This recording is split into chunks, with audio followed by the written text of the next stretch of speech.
And hello, everyone, and welcome back to NXT Losos, the weekly NXT post show here at BC Wrestle Pod. My name is Mikey, and joined with me, as always, is Mr. El Blanquito, the Fleet Father himself, Kilt. Um, so this is gonna be an easy episode to go. I'm actually going to pass it over to El Blanquito to get us started, and I will be back, y'all. I got to go deal with something real quick. I'll be back in about 10-15 minutes. So it is the Blanquito show for a little bit. Thanks, Kilt. Love you. Bye. Okay, so while Mikey takes care of that, let's start over. Hello and welcome everyone to NXT Losos. Of course, I'm Blanquito, Kiltman, the Pleat Father, here currently to entertain you, to centralize you, as we are the sexiest NXT review show, even though I am a fugly creature of proportion. Let's go down the list of stuff. You can follow us pretty much anywhere on social media, on your favorite streaming sites, YouTube, Kick, Twitch. We're on Blue Sky, Threads, Instagram, Facebook, TikTok, I believe. We maybe X, I think. I have no idea. I forget about X. Which sorry, we're not on X. We're on Twitter. Fuck you, Elon. I think I'm deep enough to start cussing. Anyway, fucking around.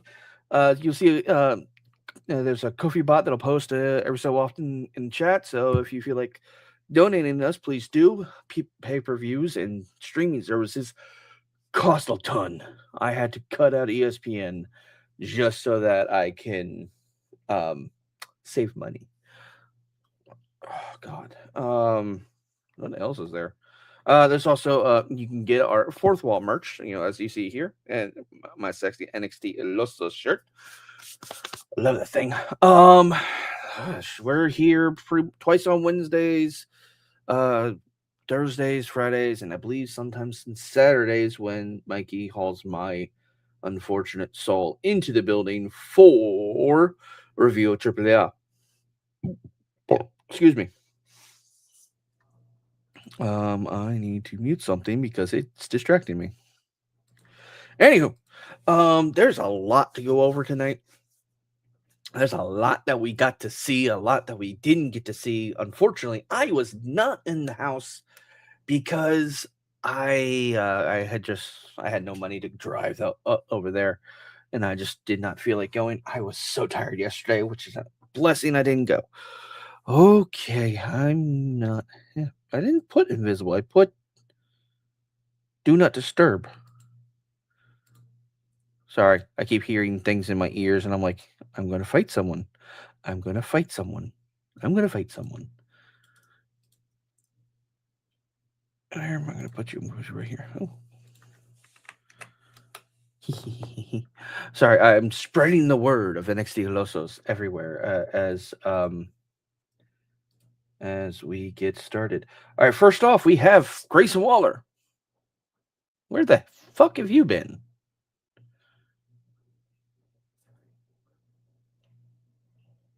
Like, seriously, this man, he wants to come drop a pipe bomb, but, like, it sounds like a little whiny bitch to me. Now, granted, he did say a lot of truth there, though. The men's division isn't as strong in NXT as the women's, but you can say that about the main roster, too, because main roster is weak as shit. The strongest people that you have on there is freaking Obafemi. Trick is doing good. LA Knight needs to get his push. We have babyface Solo Sikoa now, which is interesting to say the least. More like antagonistic. Whatever. You got Royce Keys in there that are finally showing off, but they got people that they brought up and hyped up and then disappeared. Like freaking Jordan Grace disappeared after her injury before WrestleMania and has been chilling at home. Her husband's doing more shows than she is. Her husband is an independent wrestler. And if you don't see any of their social media posts, you should. They are absolutely adorable. She and her husband are on all their dogs. Phenomenal. Love them. So much fun to watch. And that man is absolutely enthralled with that woman. And I'm like, that's goals right there. So men take notes because he loves his woman. And she loves him. Moving on. There's a lot. Like Ricky Saints. Where the fuck has Ricky Saints been? He tried to feud for a little bit and then like the only like Sol Ruka was around, for a little bit, then got the championship off of Becky, disappeared for a while, and then now she's back with losing the title to Raquel Rodriguez, which power to you, Mama, very good. But he's spitting truths here, but also he's also a little bitch. He's like, oh, I've been carrying a funeral around for the last 2 years. Yeah, it's because they didn't know what the fuck to do with the New Day because they couldn't fucking pull their heads out their ass creatively to let them do anything. Also, if you haven't seen what New Day posted recently, what Austin Creed has posted, you should really go find that. That is cool, because Dawnbreaker comes. But yeah, we're gonna come back to this when Mikey gets back. But I'm gonna go through pretty much everything that I watched, I observed, and I saw, and then when Mikey comes back, we'll just start over because, well, I'm a torturer. Also, he's a bitch. This was a fun interaction. I enjoyed the hell out of this because I enjoy freaking Mason Rook talking. He needs to thin out the accent just a wee bit. Not change the verbiage or vocabulary, but just thin it out a little so that way we can just hear it, because we Americans are stupid and can't hear your accent well, and well, we're stupid. So I look forward to this match because I was excited that to watch Miles put Cam in his place, and well, we'll see what happens later. Then we get to this match. This was actually a pretty good match. It was a lot of fun. It still teased the feud going on with after the dismantle, or at least the separation of the Calling and oh god, why is it every time I try to remember someone, my brain fogs out? Because it's like I know Sean Spears. Where are you? I need you, NXT.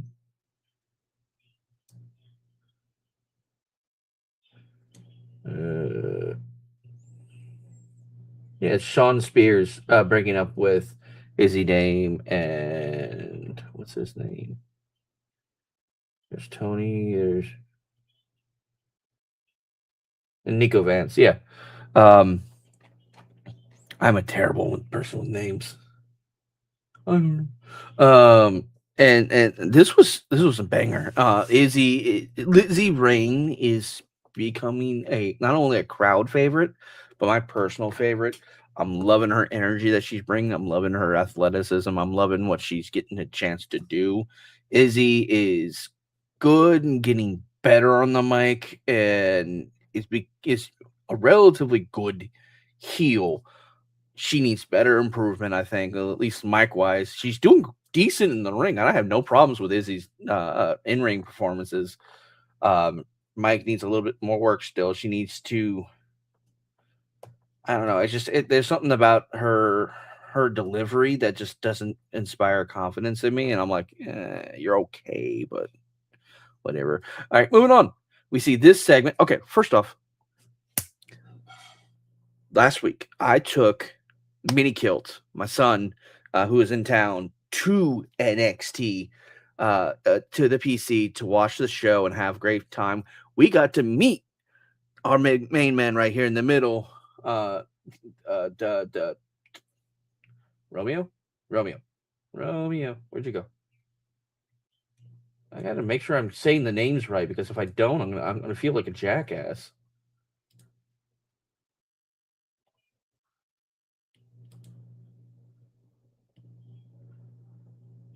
Okay, it's not here. Why? Why is it not here?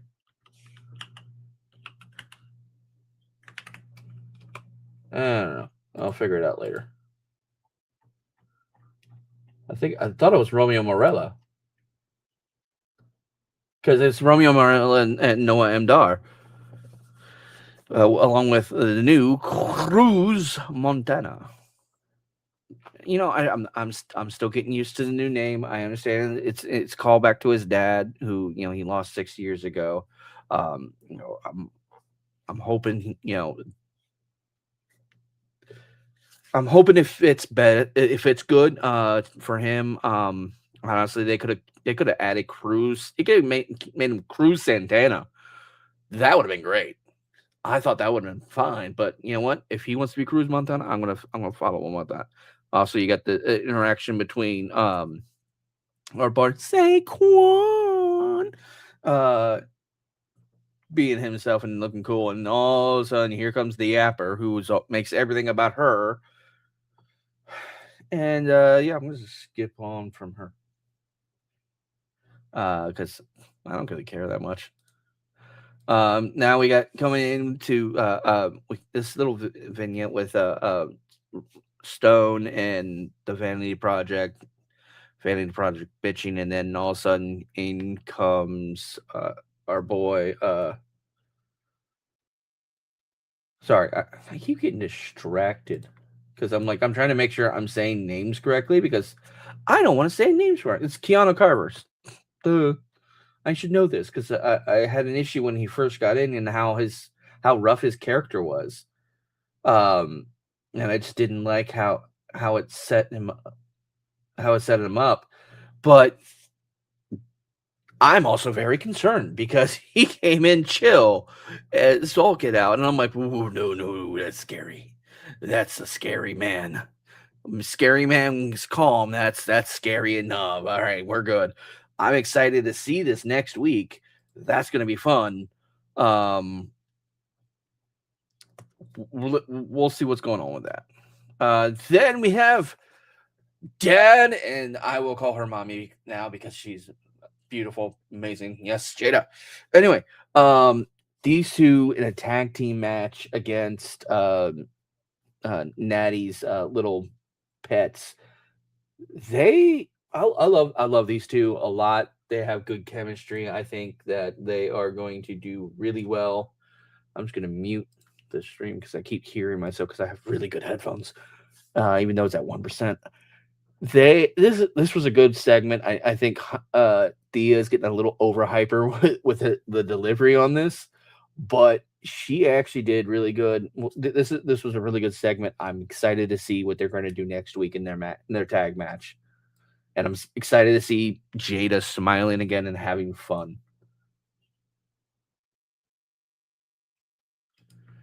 Excuse me as I do some moderation things. And I'm going to click buttons. And now we come to this match. This was a banger. This was a lot of fun. This was so back and forth, back and forth, back and forth. And then in the end, it just solidified it, which gave our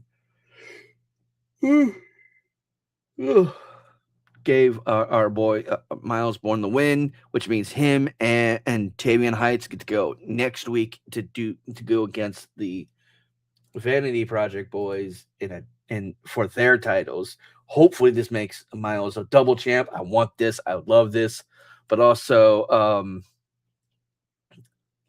our boy Mason Rook gets his lick back on Cam Hendricks, who's probably now 34.6%. Fucking dumb shit. But anywho, Vanity Project jumps Tavian and Miles in the ring, and well, that we see how that worked out. Of course, I yawn when the biggest bore shows up on my screen. Freaking Tristan Angels can just shut the up. Fucking sheep farmer. Chill the fuck out. You ain't that special. Be quiet before I shear your ass. Also, they've been heavy on the product placement and advertising. Like, can they not? Can they chill a little? Like, hey, what you eating? Oh, here's some popcorn chicken from KFC. It's finger looking good. La, la, la, la, la, la. I'm like, dude, can you chill? Just chill. I understand the KFC is a sponsor, but seriously, just chill.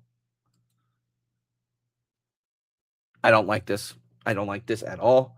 Not that I don't like Bronco doing his thing and getting up, but I don't like this split up. This is a nasty, dirty split.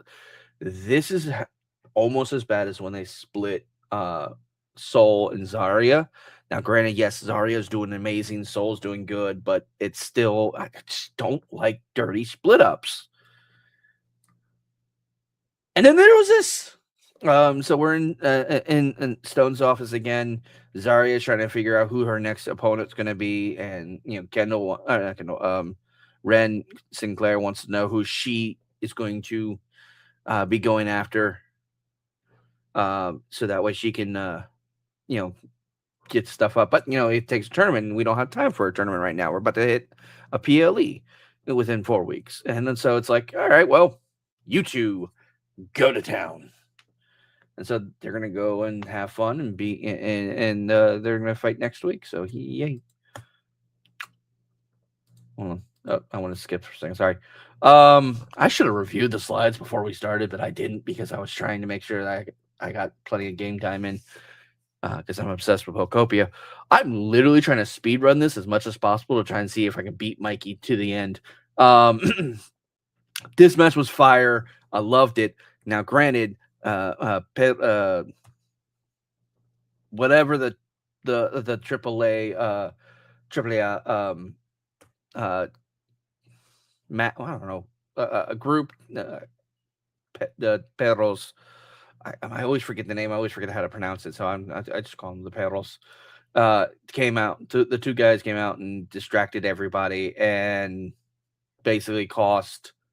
Like, and Bronco was trying to play peacekeeper, like, hey man, chill. Let me finish this. Chill out. And they got his partner got double teamed, and so this is gonna be the crack in OTM. I don't like it. I don't like it at all. We got a little vignette for both for both Kendall Gray and for Lola tonight for their underground match. I cannot tell you how much I'm excited for this. It kind of makes me upset that I decided to skip out on it because I'm trying to make sure I have enough gas. But this is gonna be a banger. I'm so excited for this match. As much as I like Shiloh Hill, and I'm tired of seeing him fight Tristan, this was okay. I didn't really pay close attention. I was expecting the cursed tooth that he got off of Danhausen to really play into effect, but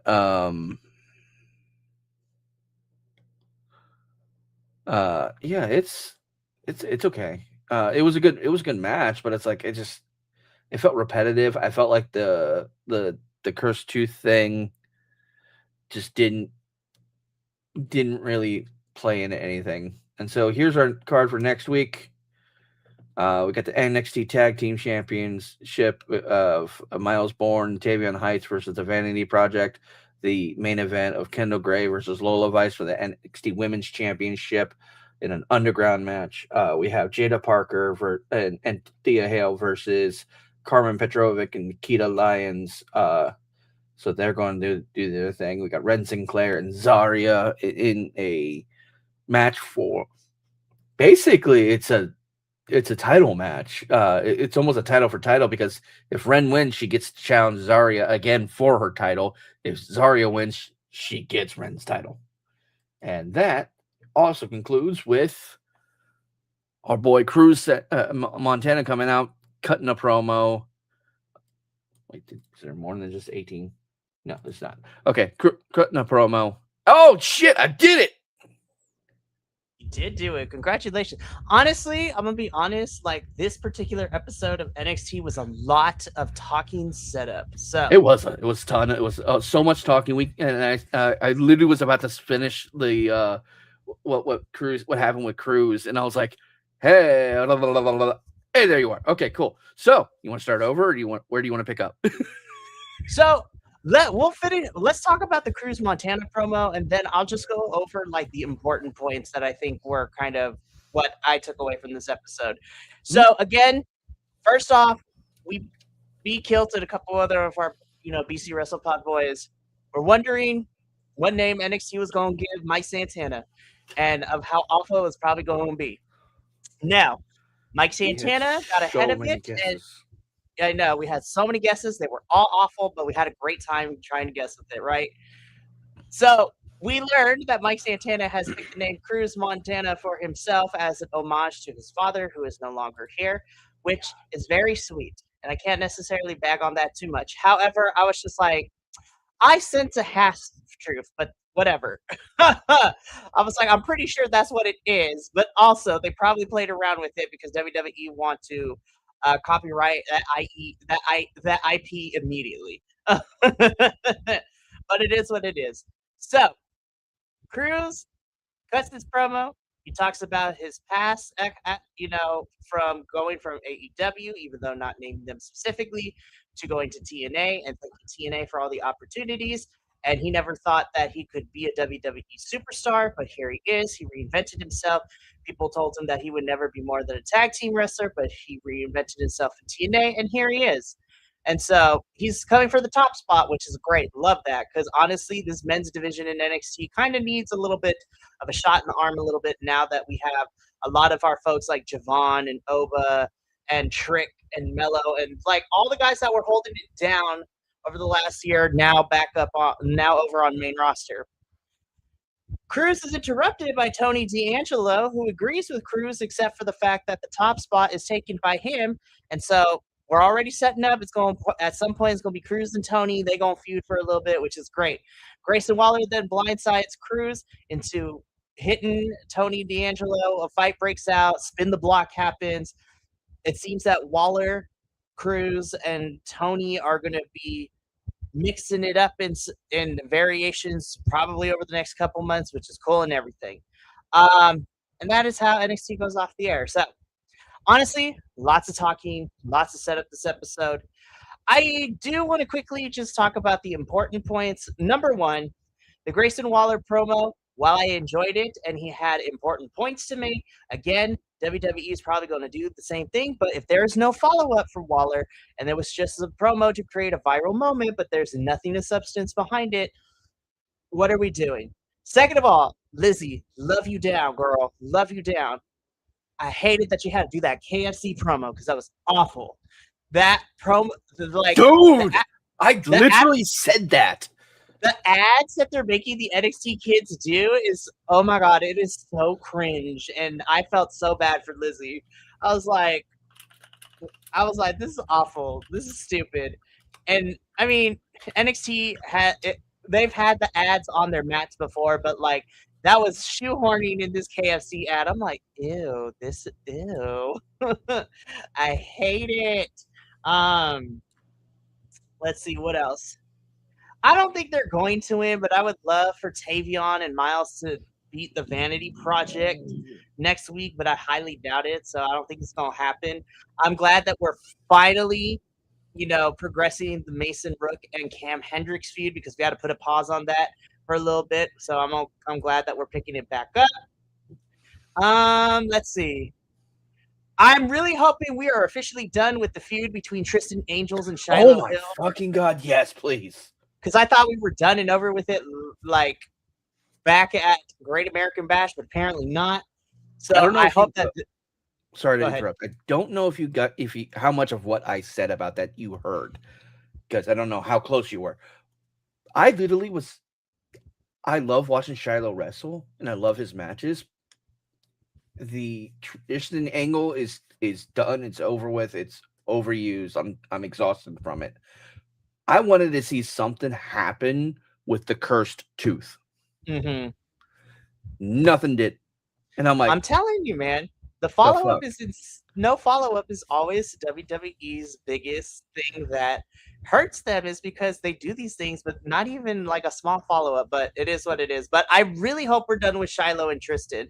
That way Tristan can go on to do something else and Shiloh can do something else. Like we're moving on from all of this. Hold on. I want one more thing. You know what I'd like to see? I would like to see Elio LaFleur and Tristan in a hair versus mask match just so he can shave Tristan bald. That would be hilarious. And hopefully, when Elio is back from injury, we can. Oh, that's why we haven't seen him. Yeah, that's why he had to give up the men's speed title because he was injured. So, unfortunately, that's why we have Lexus King as champion right now. But it is what it is at this point. But you forget that because we don't really see the men's speed title being defended. Like, it's crazy. Yeah. Shit. Anyway, as you say, I don't. The match is probably going to be a lot of fun. I just don't like that we're having our women's North American and our women's speed like fight each other. Like, you really can't find somebody for Zario to feud with. I was like, but what if it leads to yeah, I was like, there's a whole entire roster. I love the Jada and Thea team up. They are a huge friendship duo, and I love it. And I'm excited to see them put belt to ass to Nikita Lyons and Carmen next week, which is going to be fun. So, see, that's okay with me because it's not just Jada and Natty fighting again, but now you have Thea in the mix. And so, honestly, I'm kind of here for it. So that's fantastic. Let me see. What else is there that I wanted to talk about? Keanu Carver scared the bejesus out of me because he about to fuck EK up next week, and it's kind of going to be epic, not going to lie. Let's see. Anything else that's important to talk about? We're setting up more. I'm calling it now. I think Kendall retains next week in the underground match because I do think Lola is getting called up. It's possible she might actually. Like, the only thing I can think of is if she doesn't go in main roster, she goes full-time AAA.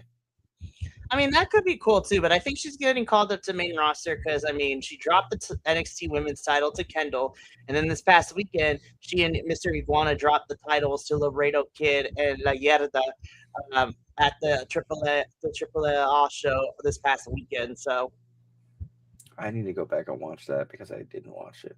It's on YouTube, and it's like 2 or 3 weeks of the special, which is gonna basically they're building out the rest of summer so they can take us to Triple Mania coming up in September. So it should be fun. Well, you have Triple Mania, but you also have Worlds Collide for Heatwave. You have the AAA show as a part of Heatwave, and then you have Worlds Collide Chicago after Triple Mania too. So that's interesting. But yeah, that's pretty much NXT. Lots of talking, lots of setup. It seems that next week is going to be more action oriented, which I'm okay with. But yeah, this was a pretty. I don't want to say it was inconsequential, but this was a lot of setup, and the pay-per-view is not for like another 4 weeks. So we'll see what happens. But yeah, that's going to be it for us here at NXT Losos. We will be back same time next week to cover another episode of NXT. But as far as what we have coming up for the remainder of the week, here in about 2 hours, me and Papa Oso will be talking about some CMLL as we talk about the beginning rounds of the Leyenda de Plata, which is the big tournament in CMLL. And we're also going to preview and talk about it because we're gearing up for the World Grand Prix down in Mexico, which is going to be fun. Then tomorrow night is another doubleheader where first, Benny and I at 6 p.m. Pacific Standard Time will be talking about Mystery Wrestling 27, and then I will be back at 7:30 p.m. Pacific Standard Time to cover Progress Chapter 196 Scorchio. So that's going to be a lot of fun, where we saw the in-ring return now that she's officially a free agent of Nikki Storm, formerly known as Nikki Cross. So that was really fun to see her back in a wrestling ring. And then Friday, we have our TNA post show. And then Saturday and Sunday is our big thing. Both nights, we will be going live, doing a live watch along for SummerSlam. So that's going to be interesting to say the least. We got to get up on out of here, though. But thank you so much for tuning in. And especially thank you to Kilt for holding down the show where I dealt with what I had to deal with. So I appreciate team. And I did the thing, and I did it well. You did it well. I can't wait to tell you something. Oh yeah, I have to tell you. There's something I gotta tell you about intros. I'll tell you after. Okay. Because it's hilarious. I have to tell you about it. It's great. It's stupid, but it's great. I cannot wait. here. But let's get up on out of here. Thank you so much from all of us here at BC Wrestle Pod to you at home. Remember, take care of yourself and love one another. Stay iconic, and more importantly than anything, you always deserve to finish your story. I'll see you in a little bit for CMLL, but until then, sayonara, adios, and until next time, peace.